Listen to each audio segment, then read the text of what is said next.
How's it, Brandon Splay from ThirstGym.com, and today we're going to talk about an exercise called the Landmine single leg RDL with hip flexion. So this is a build on our regular single leg Landmine RDL. We're going to add the hip flexion component to simulate running mechanics. So you're going to need a bar shoved into a landmine attachment of some kind. You can even put it in a corner.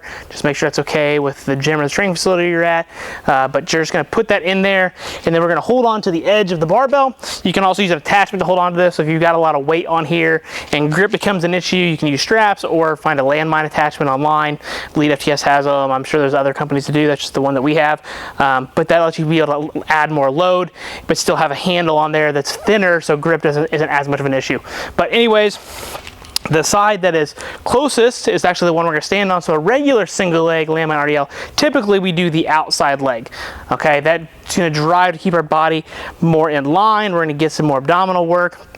That's considered a contralateral load. We're going to use an ipsilateral load here because of the hip flexion. So I bring my knee up, I'm obviously going to hit the landmine, right? So we kind of have to do this by default. But now I'm going to stand on my right leg.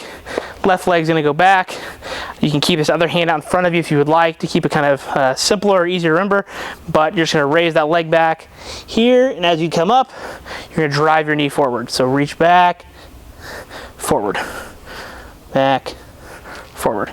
So really using my right leg here through hip extension, driving my knee up. So hopefully you can see how that emulates running mechanics in terms of driving that knee up as I actually go to run. Then we would switch sides.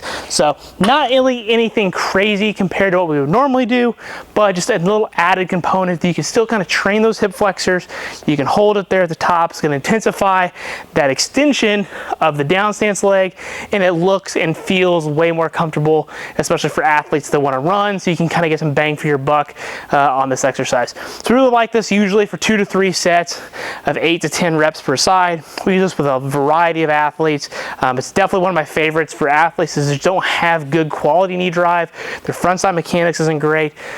This works well that we can still train that posterior chain and try to mesh everything together, and then you can kind of see how that corresponds to the way that they run. So track and field athletes, this is definitely a big one for them, obviously. But again, just look at your kids or your athletes, what they're kind of lacking, and this can kind of bridge that gap for you. So if you got any questions, just let me know in the comment section below. Thanks. Have a great day.